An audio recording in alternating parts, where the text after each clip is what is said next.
Did you know that a single layer chicken can produce up to 320 eggs per year? That's nearly one egg every day. But here's the kicker. Many aspiring poultry farmers jump into the business without realizing just how much it actually costs to raise these egg-laying machines from day one to full production. The hidden expenses, the market traps, and the little-known investments often get overlooked, and that's where things go wrong. I've spent weeks researching, analyzing data from local markets, online resources, and even visiting poultry farms to break down the real numbers for you.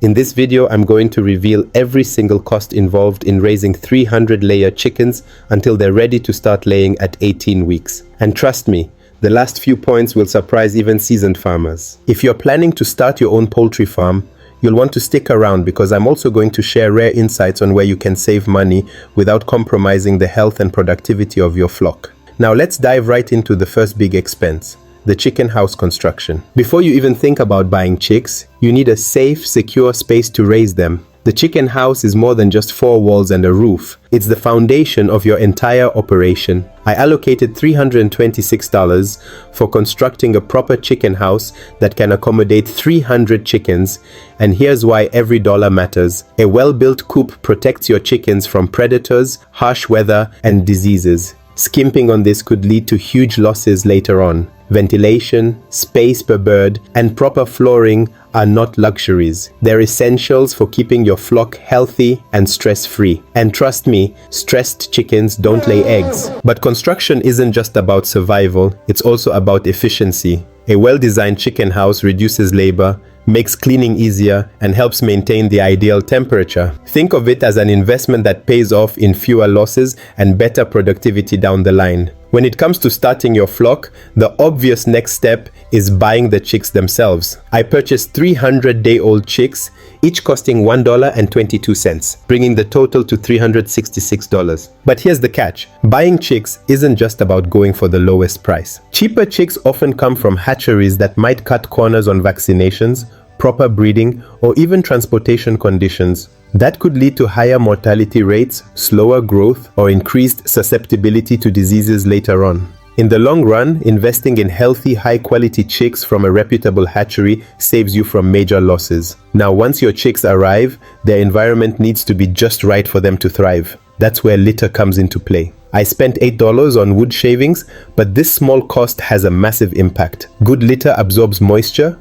reduces bad odors, and minimizes the spread of bacteria. Skipping on this or using low-quality materials could mean higher medical bills down the line. Chicks are delicate creatures, especially in their first few weeks. That's why I also invested $3.60 in glucose and vitamins to help them handle the stress of relocation. This simple but effective step boosts their immunity and gives them the energy to adjust quickly to their new home. It's a minor cost that plays a major role in reducing early mortality. Of course, no amount of care matters if the chicks can't stay warm. I spent $40 on charcoal for brooding, a critical expense to maintain their body temperature, especially during cold nights. Without proper heating, your investment could literally freeze overnight. And let's not forget the miscellaneous expenses like cleaning supplies and minor repairs, which added up to $14.40. It might seem like an afterthought, but overlooking these small details can quietly drain your profits over time. So far, every dollar spent has a clear purpose, ensuring the survival and health of your chicks. But there's more. Vaccinations and debeaking aren't just optional add-ons. They are vital steps that can make or break your operation, and you'll soon see why. Now let's talk about something that often gets ignored until it's too late: keeping your chicks healthy and safe. First up is vaccinations, which cost me $22.60. This might seem like just another expense, but think about it. Diseases can spread like wildfire in a flock. One sick bird can quickly turn into a disaster if you're not prepared. Vaccinating your chicks from the start protects your investment and saves you from potentially losing dozens or even hundreds of chickens later on. It's a small price to pay for peace of mind. Next is something a lot of beginners don't even think about: debeaking. I spent $4 on this process, and here's why it's necessary. Chicks, as harmless as they seem, can actually hurt each other, especially when they're stressed or crowded. They'll peck at each other's feathers, and sometimes it can get so bad that it leads to injuries or even death. But it doesn't stop there. As they grow, some chickens develop a bad habit of egg eating, breaking and eating their own eggs or those of other hens, which can seriously hurt your profits. Debeaking helps prevent both of these issues, keeping your flock calm, injury-free, and your eggs safe for sale. Now, your chickens can't survive without the right tools to eat and drink. I spent $48.68 on equipment, and every bit of it matters. I bought chick drinkers, adult drinkers, and feeders, all designed to keep things clean and efficient. Why is this important? Dirty water or spilled feed doesn't just waste money. It attracts disease, pests, and creates a mess that's hard to manage. Good equipment keeps everything running smoothly and saves you hours of cleanup time. But here's where things really start adding up. Feed.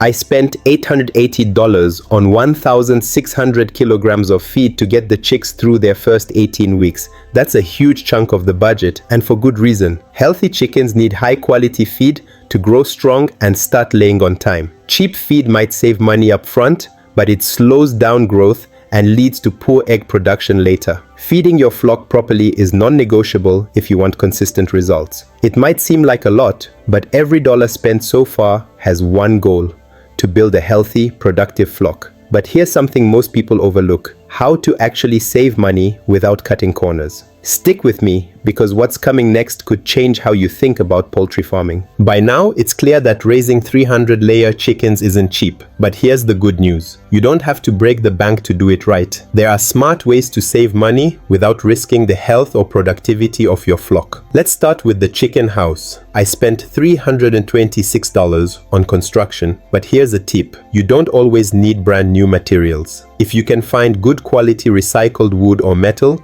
you could cut down your costs by up to 30% without compromising safety. Just make sure whatever you use is durable and free from anything harmful, like old paint or rust. When it comes to litter, I spent $8 on wood shavings. But depending on where you live, you might find even cheaper options, like rice husks or shredded paper, or even dry grasses cut into smaller pieces. The goal isn't to spend more, it's to keep the space dry and clean so your chickens stay healthy. Heating is another major expense, especially during the brooding phase. I used charcoal, which cost me $40, but you can save here too. If you have access to solar energy or a more energy efficient brooder, that one-time investment can save you hundreds over time on heating costs. Now let's talk about equipment. I spent almost $50 on drinkers and feeders, but you can save money by making DIY feeders using plastic containers or pipes. Just make sure they're easy to clean and stable enough to avoid spills. And here's a pro tip for feed, the biggest cost of all. Instead of buying pre-mixed feed all the time, consider mixing your own if you have access to ingredients like maize, soybean meal, fish meal, lime, and other essential micronutrients. It takes a little extra effort, but it can save you a significant amount over 18 weeks while still meeting your chicken's nutritional needs. If you want a detailed guide on how to do this, right from the exact ingredients needed, the correct amounts to mix, and how to blend everything properly, check out the video linked in the description. After watching it, don't forget to grab a copy of my feed formulas from my Telegram channel, also linked in the description. This will make the process even easier for you. Saving money in poultry farming isn't about cutting corners. It's about being smart with your resources. But what happens when everything is set up perfectly, yet your chickens still don't thrive? There's one final factor most farmers overlook, and it could be the difference between success and failure. Let's dive into that next. You can have the perfect chicken house,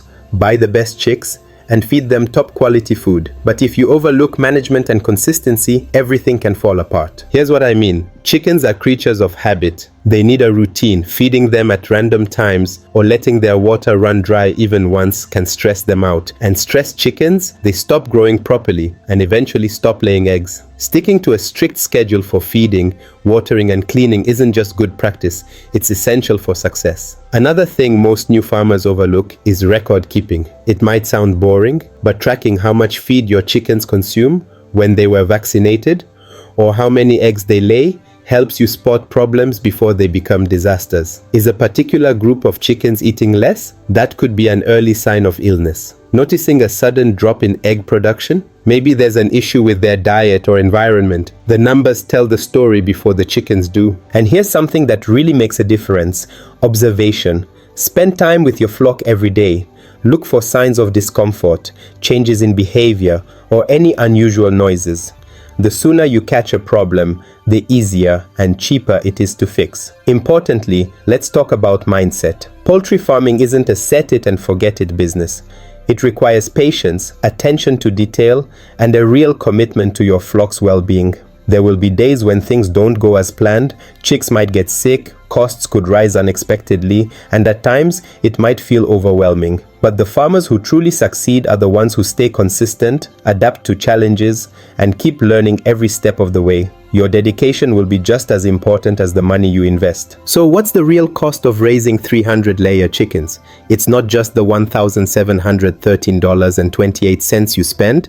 It's also the time, effort, and care you invest every single day. But if you are willing to put in the work, the rewards, both financial and personal, can be worth every penny. Before you click away, here's something to think about. You now know the cost of raising 300-layer chickens, but what if I told you the real surprise is how much profit you can actually make from them? Most people focus on the expenses and never realize the earning potential that's hiding in plain sight. How many eggs will 300 healthy layers produce? How much money can you expect to bring in each month? And most importantly, when will you finally break even and start making real profits? If you are serious about turning your poultry farm into a profitable business, you need to watch the next video on your screen right now.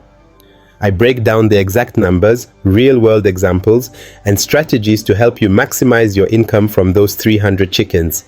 Click on that video and let's turn all this hard work into real money. I'll see you there.